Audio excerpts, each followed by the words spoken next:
Hi crafters, it's Marianne from MA Designs. Thank you so much for joining me today.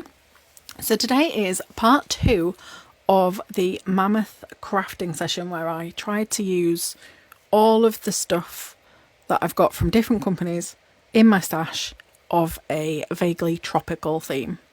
And that turned into an absolutely huge crafting session of a number of days. So I've edited this down into a few videos because the first video, if you want to go back and check part 1, if you've seen it already, it's over 40 minutes long, which is quite a lot. So I've broken this part 2 and part 3 out separately. So these are going to be using the specific products. And today we're going to be looking into this one, which is the Craft Stack from Hunkydory. And this one is called Tropicanarama. So everything in here, you get 2 sheets of everything.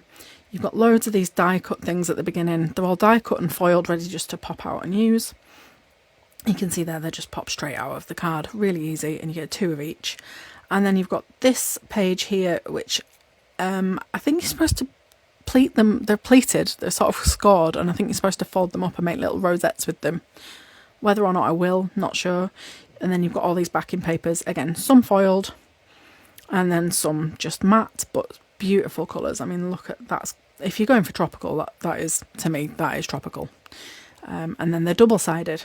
These, the foiled ones are single-sided, and then at the back you've got these that are double-sided. So if you're not a fan of one of the patterns, you can always use, there's usually something more subtle on the back of a bolder print, which I find really kind of handy, because if you're not into your, look, you see that you've got these really bold leaves, but on the back it's quite a subtle watercolory effect thing that you can use on pretty much any card.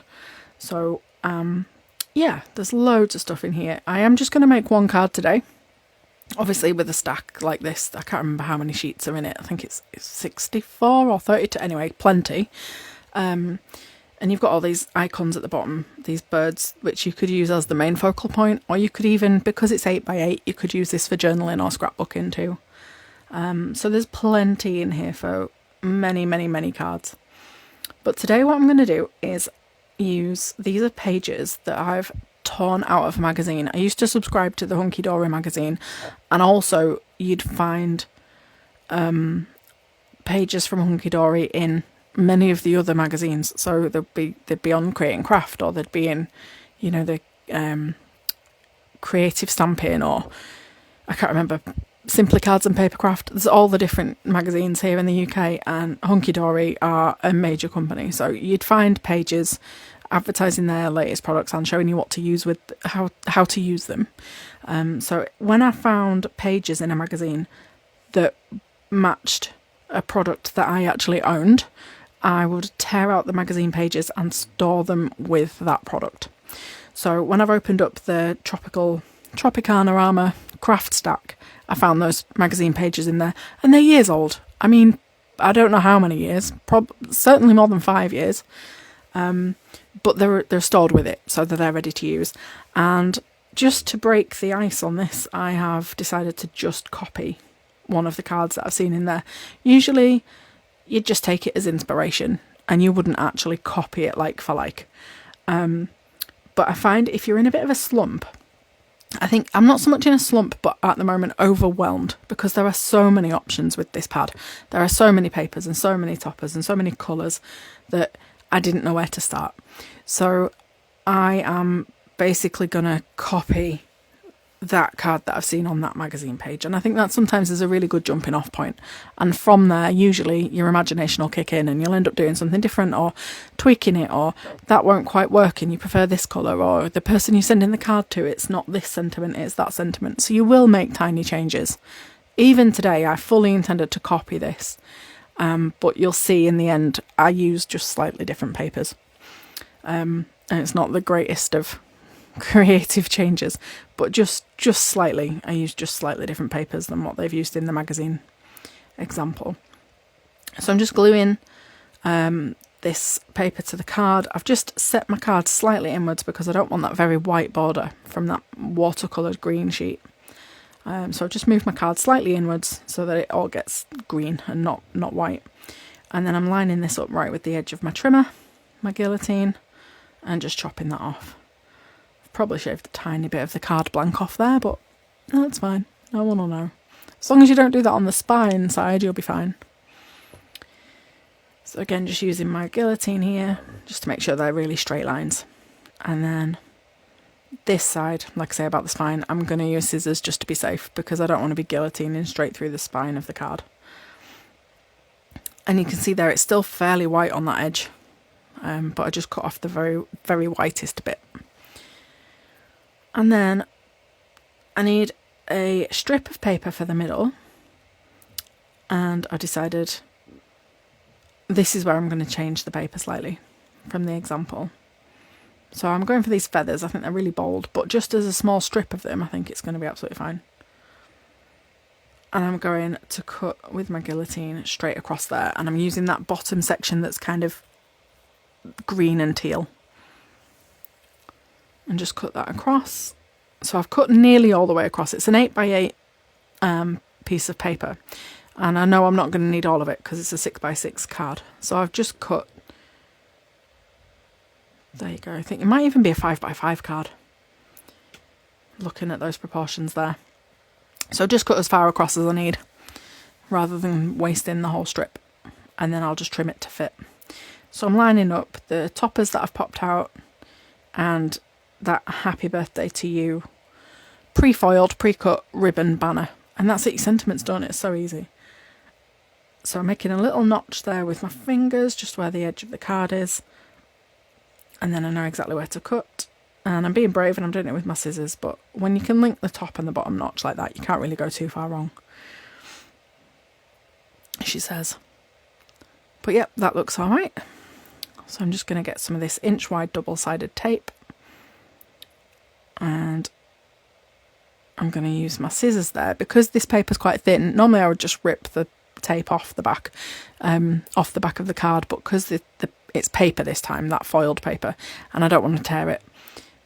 So I'm just using my scissors there to make a neater job and not risk it damaging it at all. So I'll just peel off the back of there. Now I'm doing this little trick. I've seen a few crafters do this. I saw it on Create and Craft, and I know Natasha Foote does it as well.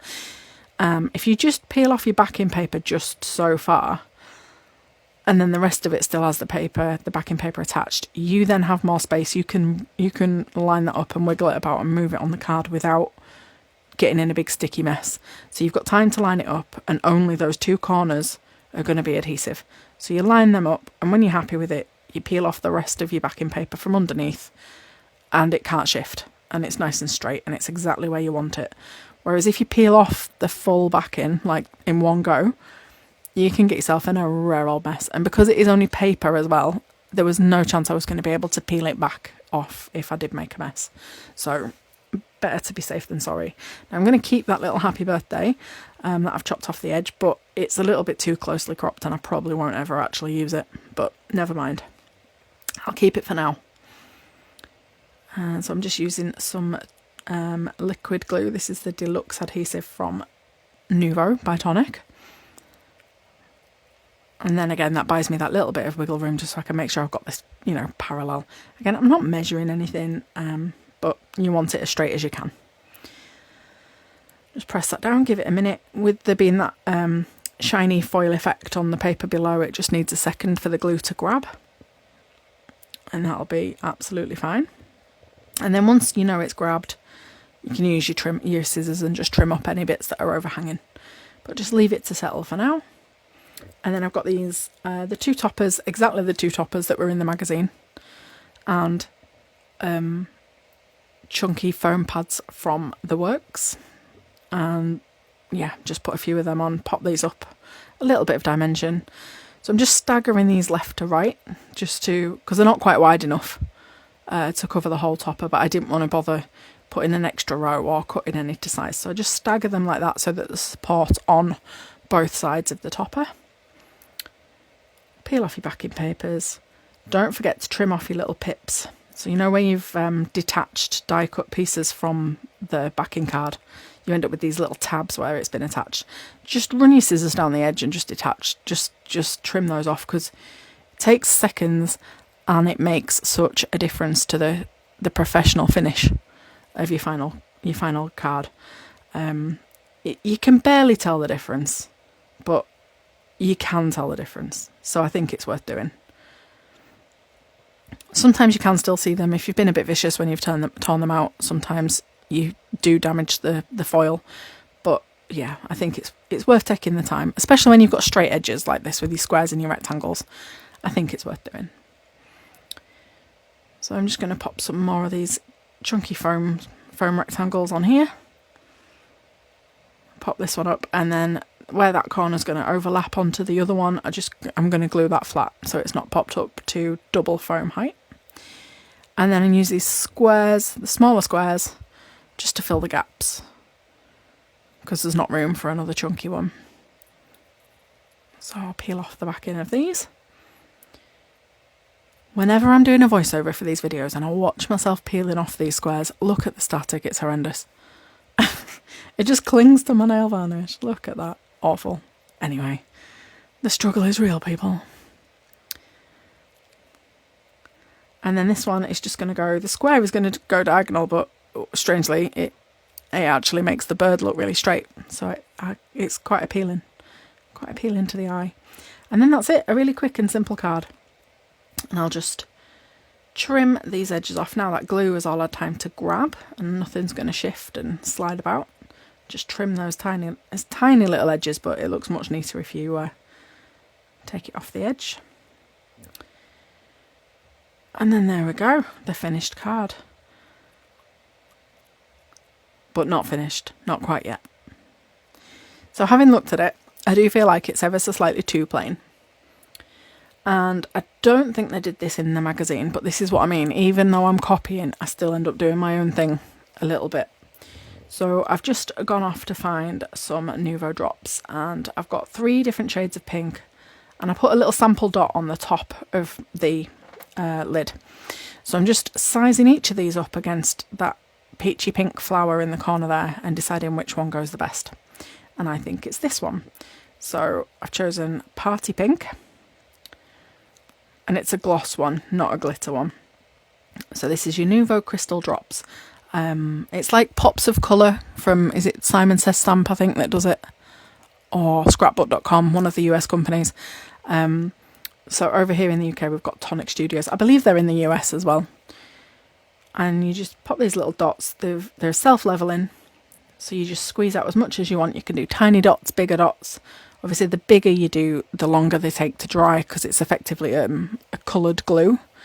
But they've got this sort of self-leveling ingredient in them, so it makes a like flat domed dot. So it's the equivalent of an enamel dot, but you can choose your colours, place them where you want, and make them all different sizes. So I just put a few of those just randomly scattered around the card. I was going to just do 3 and 3, but then I got carried away and I did a few more. But that's alright. I wanted a couple in that corner just to kind of bring it all together. So there's some in each corner, and then I'm just going to pop my scissors on there just to weigh the card down so that they can dry without the card springing up. And then they dry flat, and there you go. There is the finished card. That is actually the end. And so here's a proper look at the card. There's a sneak peek there in my left hand of all the other cards I'm going to make of this mammoth session. So please feel free to check out parts 1 and 3 of this tropical card series, and who knows, in the future I might go back to that giant folder of all of the tropical stuff and I might make some more. So thanks so much for watching. I'll see you next time. Bye.